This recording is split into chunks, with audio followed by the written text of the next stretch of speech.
beautiful friends. Welcome back to 365 Days of Love and Miracles with A Course in Miracles.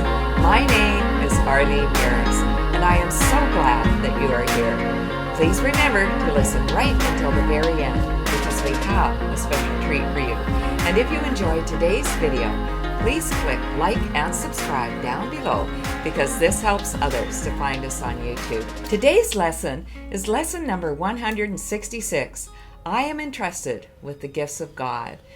When we remember to thank God all day long, every day, for His gifts, these gifts just grow and grow in us. Let's read today's lesson.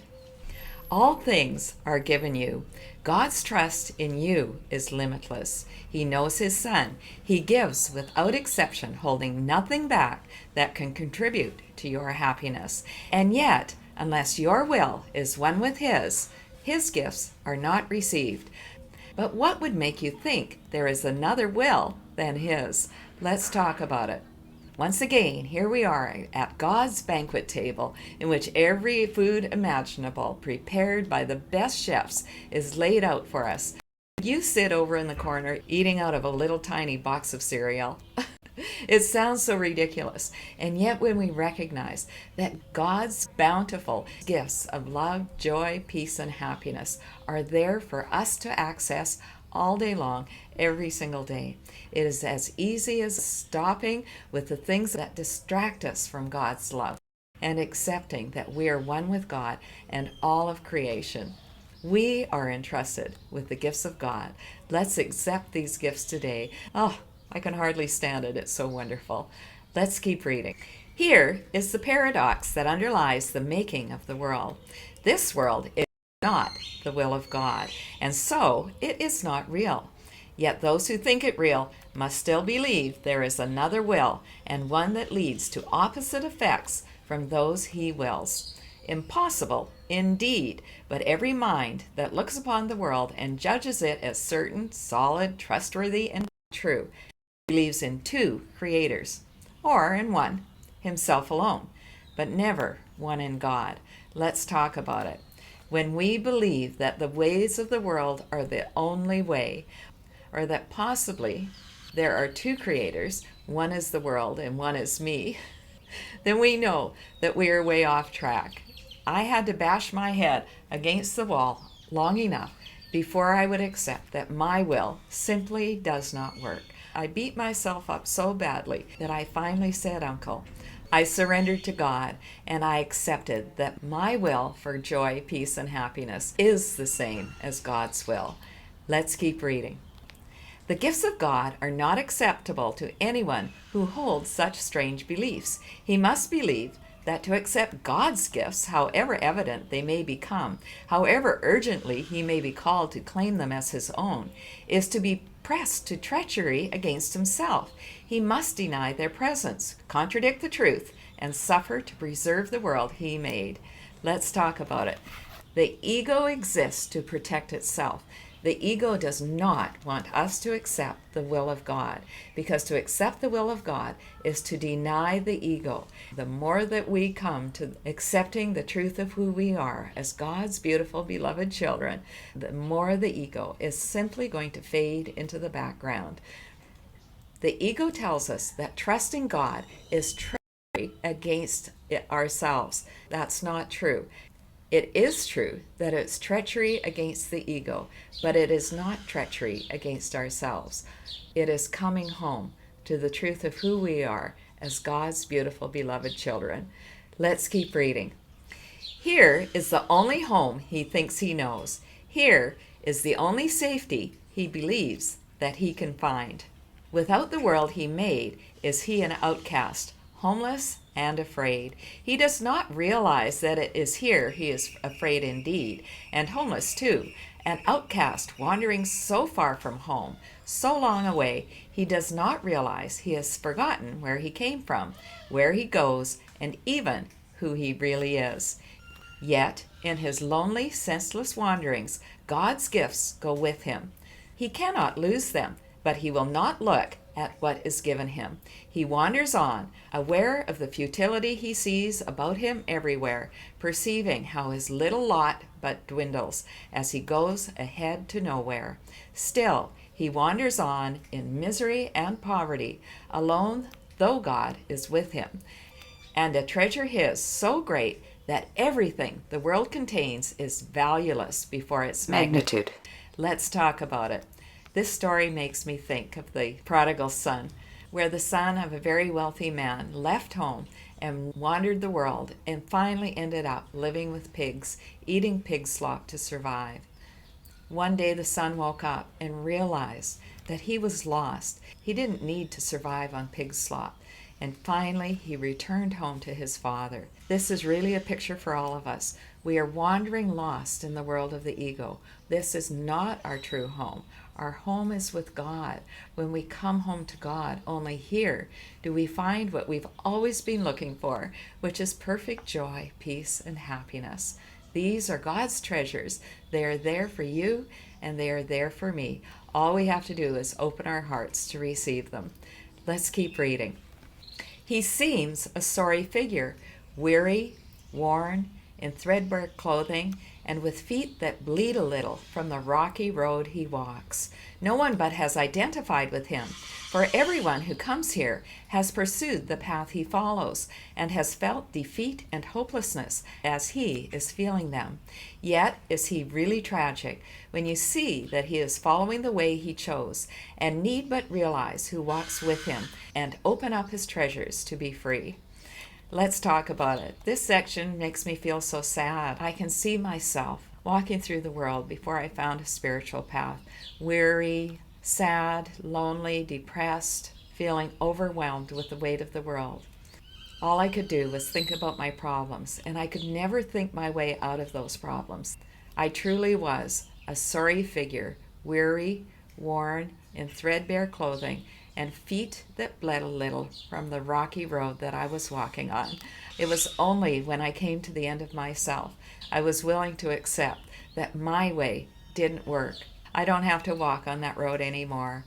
I can be clothed with God's love. I don't need to wear the heavy cloak of the world. Will you join me in God's path of love, my friends? Let's keep reading. This is your chosen self, the one you made as a replacement for reality. This is the self you savagely defend against all reason, every evidence, and all the witnesses with proof to show this is not you. You heed them not. You go on your appointed way with eyes cast down, lest you might catch a glimpse of truth and be released from self-deception and set free. You cower fearfully, lest you feel Christ's touch upon your shoulder and perceive his gentle hand directing you to look upon your gifts. How could you then proclaim your poverty and exile? He would make you laugh at this perception of yourself. Where is self-pity then? And what becomes of all the tragedy you sought to make for him whom God intended only for joy? Let's talk about it. So many of us struggle with feeling like we are victims in this world. We think about how mean our parents were to us. We may think about our ex-partners, our friends, maybe our children, the people that we work with, about how all of these people have been so mean to us. And we carry this like a heavy garment as we trudge along, feeling overwhelmed by all of the sadness. I love how this section challenges us on this. Do you feel Christ tapping you on the shoulder? He's saying, here I am. Come follow me. I will take you home. I will show you the way to God's joy, to God's eternal peace, joy, and happiness. You can trust me. You are safe with me. But no, instead, we want to continue trudging along, feeling sorry for ourselves. If we accept this tap on our shoulder, we are going to have to let go of self-pity. We are going to have to let go of all the stories of the tragedy by which we have defined ourselves. It sounds so silly, and yet that is exactly how most of us lived before we found a spiritual path. Let's keep reading. Your ancient fear has come upon you now, and justice has caught up with you at last. Christ's hand has touched your shoulder, and you feel that you are not alone. You even think the miserable self you thought was you may not be your identity. Perhaps God's word is truer than your own. Perhaps his gifts to you are real. Perhaps he has not been wholly outwitted by your plan to keep his son in deep oblivion and go the way you chose without yourself. God's will does not oppose. It merely is. It is not God you have imprisoned in your plan to lose yourself. He does not know about a plan so alien to his will. There was a need he did not understand, to which he gave an answer. That is all. And you, who have this answer given you, have need no more of anything but this. Now do we live, for now we cannot die. The wish for death is answered, and the sight that looked upon it now has been replaced by vision, which perceives that you are not what you pretend to be. One walks with you who gently answers all your fears with this one merciful reply: it is not so. He points to all the gifts you have each time the thought of poverty oppresses you, and speaks of his companionship when you perceive yourself as lonely and afraid. Let's talk about it. Are you willing to accept that this tap on your shoulder is safe? This tap is telling you, come follow me. When you follow me, you cannot die. You will only live. He gently answers all of our fears with his one merciful reply: it is not so. Every single time that you catch yourself being caught up in the world of fear, thinking that you're a victim, you catch yourself in self-pity, simply say, it is not so. It is not real. This is the thinking of the ego. Let me follow Christ. Let me come home to God's perfect love, joy, peace, and happiness. When we do that, we will feel his companionship. We will feel him with us always, and we will never again be lonely or afraid. Let's keep reading. Yet he reminds you still of one thing more you had forgotten, for his touch on you has made you like himself. The gifts you have are not for you alone. What he has come to offer you, you now must learn to give. This is the lesson that his giving holds, for he has saved you from the solitude you sought to make in which to hide from God. He has reminded you of all the gifts that God has given you. He speaks as well of what becomes your will when you accept these gifts and recognize they are your own. The gifts are yours, entrusted to your care to give to all who chose the lonely road you have escaped. They do not understand, they but pursue their wishes. It is you who teach them. For you have learned of Christ there is another way for them to walk. Teach them by showing them the happiness that comes to those who feel the touch of Christ and recognize God's gifts. Let sorrow not tempt you to be unfaithful to your trust. When I read this section, I just see myself holding all of God's gifts in my arms. They are so many, and they are so incredible. They are so beautiful. I can hardly contain myself. If I hold these gifts tight, if I keep them to myself, they will soon become so heavy that I simply cannot hold them any longer. I'm going to have to drop them, and then I won't have them anymore. But here's how God works. I have all of these gifts. I have God's joy, I have God's peace, God's happiness. God is so abundant that he just showers me with all of these incredible gifts all day long, every single day. The more I share that love, the more I get. My heart becomes so full that it's just full to bursting. That's what we're meant to do, my friends. That is how we are to be in the world. We cannot be that way if we are stuck in the world of the ego. How do we know we're caught up there? We're having that moment of self-pity. We're judging someone or ourselves. We're holding on to a grudge. We're caught up in fear of any kind, or we're caught up in anxiety or depression. If our arms are full of feeling overwhelmed by the things of this world, we're not open to receiving God's love. Let's continually do the work so that we are aware of these things. Let go of the thinking of the ego and open our minds and our hearts to God's love. Let's finish the reading. Your sighs will now betray the hopes of those who look to you for their peace. Your tears are theirs. If you are sick, you but withhold their healing. What you fear but teaches them, their fears are justified.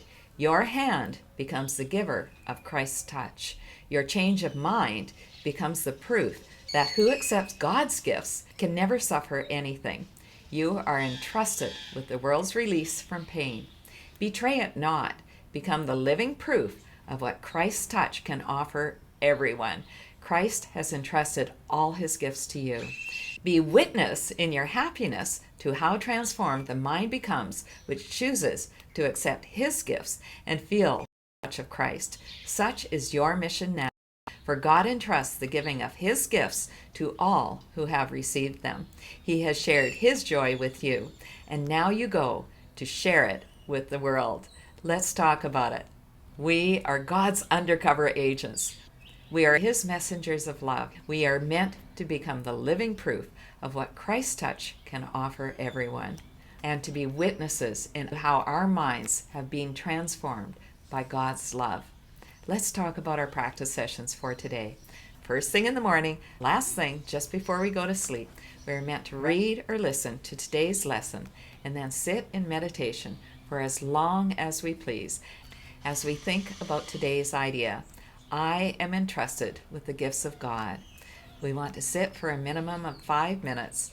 The longer we sit, the more time we want to spend as we think about how we are entrusted with the gifts of God.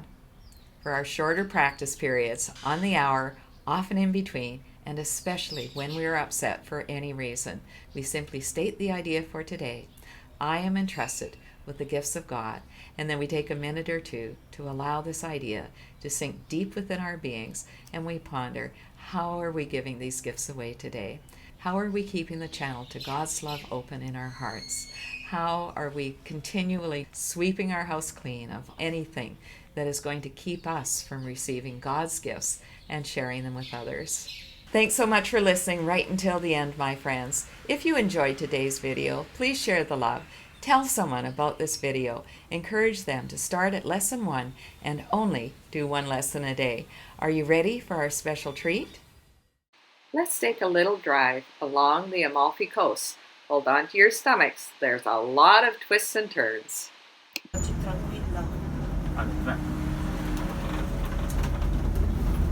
Allora, ricordati una cosa, la costiera comincia da Troiano da Mare.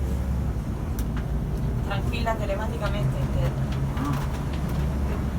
Che ho visto già che ci sta affluenza. Solo che mi ho messo questa camisa. Watch for the lemon stand. They sell lemons everywhere along here. I am entrusted with the gifts of God. A day of receiving and sharing God's gifts freely, my friends. I love you.